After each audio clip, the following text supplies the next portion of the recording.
আসসালামু আলাইকুম। অনেকে কোশ্চেন করতেছেন যে ভাই আমি 2026 সালে ইতালি ভিসার জন্য আবেদন করেছি, এখন আমার আবেদনটা কোঠার ভিতরে আছে কিনা সেটা আমি কিভাবে বুঝবো? তো সেটা বোঝার জন্য অনেক সিম্পল ব্যাপার যে আপনার আবেদনটা যখনই কোঠার ভিতরে এন্টার হবে, এন্টার হওয়ার সাথে সাথে এরকম একটা নোটিফিকেশন আসবে। যদি আমি আপনাকে একটু ঘুরে দেখাই, এই যে আপনার দেখেন, এই যে দেখেন এরকম একটা আসবে যেখানে আপনার লেখা থাকবে, হ্যাঁ, এই যে এখানে আপনার নাম টাম লেখা থাকবে এবং এখানে আপনার নাম লেখা থাকে না, এখানে আপনার ওই যে প্রোটোকল নাম্বার আর কি কি যেন লেখা থাকে। আবেদনটি কোথায় ঢুকবে, তো এরকম একটা নোটিফিকেশন চলে আসবে।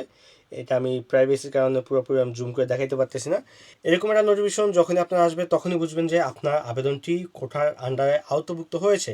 এটার ভিতর কী কী লেখা থাকে আমি সেটা আপনাকে শর্টে বলে দিই। এটার ভিতর আপনার কয় তারিখে এন্টার হয়েছে সেটা লেখা থাকে এবং এটা প্রথম 3 লাইন দেখলে বুঝবেন। আমি যদি আপনাকে একটু জুম করে দেখাই, এই যে উপরের 3 লাইন, এই যে উপরের 3 লাইন, এই প্রথম 3 লাইন, এটা যখনই এরকম একটা দেখবেন, এই প্রথম এই যে উপরের 3 লাইন, এখানে কিন্তু প্রথম দাঁতটা দিয়ে ইন্ডিয়া থাকে, যেটা হলো কয় তারিখে আপনারটা ঢুকছে। তারপর এটা থাকে হলো গিয়া আপনার কোন সিটিতে হয়েছে সেইটা থাকে। তারপর হলো গিয়ে অ্যান ইস্তানিসিয়া, যেটা হলো গিয়ে একটা আপনার প্রোটোকল নাম্বার, যেটা হলো আপনার নুলস্তার ভিতরে থাকে। ওই যে বিভিন্ন সিটি দিয়া, হ্যাঁ, যেমন NA RA RF দিয়ে একটা 10 সংখ্যার নাম্বার কিংবা 11 সংখ্যার নাম্বার থাকে। ওইটা এখানে থাকলে বুঝতে পারবেন যে হ্যাঁ আপনারটা আদৌ ঢুকছে। বাট এটা কিন্তু স্ক্রিনশটের উপর বিশ্বাস করবেন না, এটাও কিন্তু ইদানিং এডিট করা যায়। হ্যাঁ, তো চেষ্টা করবেন এই জিনিসটাও ভিডিও কলের মাধ্যমে দেখার জন্য। কারণ দেখেন, আপনি কখন কোনো ইতালি ভিসা আবেদন করলে কোনো কাগজের মাধ্যমে বিশ্বাস করবেন না। কাগজের মাধ্যমে এই জন্য বিশ্বাস করবেন না, কী জন্য করবেন না আমি আপনাকে বলে দিই।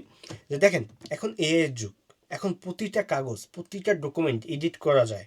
আর এগুলো এখন এডিট করা অনেকটা সহজ হয়ে গেছে। এই যে 2026 সালে আমি দেখতেছি অধিকাংশ রিসিভতা আমার অনেকে পাঠাইতেছে, আমি একটা রিসিভতা চেক করতেছি না।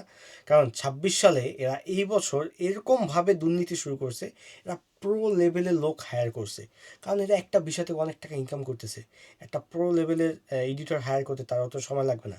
আপনার রিসিভতাটা পুরো 33 KB এরা বানায় দিতেছে। হ্যাঁ, এবং ভুল ধরার তো কোনো চান্সই নেই। এতটা এই বছর কঠিন হয়ে গেছে রিসিভতা চেকের ক্ষেত্রে। ঠিক এইটা চেকের ক্ষেত্রে এই জিনিসটা এখন প্রতিটা স্টেপ আপনারা 2026 সালে যারা আবেদন করছেন তো করছেন, 27-এ যারা আবেদন করবেন তাদের জন্য একটা টিপস দিয়ে রাখি।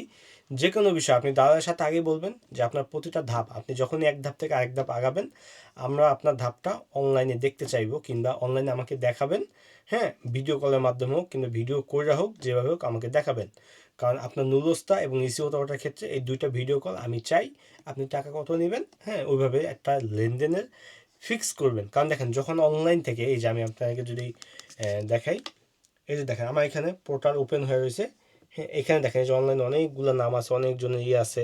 হ্যাঁ, এদের রিসিভতা চলে আসছে, এখানে কিন্তু দেখা যাইতেছে এবং কোন সেক্টরে আবেদন করা হয়েছে এবং এখানে কয়টার দিকে অ্যাপ্লাইটা করা হয়েছে সেটাও দেওয়া আছে। মালিকের নাম কি, তারপর কার জন্য আবেদন করা হয়েছে সব এখানে লেখা আছে। হ্যাঁ, তো এইসব বিষয়গুলো কিন্তু খুবই সুন্দরভাবে দেখা যাইতেছে ওয়েবসাইট থেকে। তো আপনাকে একটু ছোট্ট একটু সময় দিলে আপনি কিন্তু আপনার জিনিসটা একদম 100% কনফার্ম হইতে পারতেছেন। সো যারাই বলতেছেন বারবার যে ভাই আমি কোঠার ভিতর উঠলে কীভাবে বুঝবো, এই যে বোঝার এই মেসেজই এইটা, যখন আপনি কোঠার ভিতর উঠবেন এই মেসেজটা আসে আপনার এই স্পিডারের ভিতর। অনেকে আসে হলো ইমেইলও আসে, আমি দেখলাম অনেকের ইমেইলও আসে। সো জাস্ট এইটা কনফার্ম করবেন, এইটা আপনাকে কনফার্ম করবে। এখন এটা আমাকে বলে লাভ নেই আপনি কীভাবে বুঝবেন, কিন্তু আমাকে পাঠায় লাভ নেই।